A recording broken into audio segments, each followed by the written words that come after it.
Hey guys, so in order to withdraw your cash on your 1xBet is that you should head first to your 1xBet website or application if there is one, then log in. So assuming this is the dashboard itself, you just need to go to the left side corner, which you can see the payment category.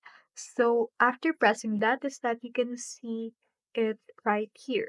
So you just need to you just need first to select your country. So let's say for example the Philippines. So the Philippines has 12 methods on how to deposit and 11 method in withdrawing the cash in 1xbet. So there are 9 e-wallets, 1 internet banking, and 2 bank transfer.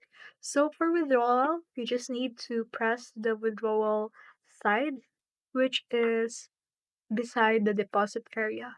So with that, we have the Gcash Direct, which let's tap on with that.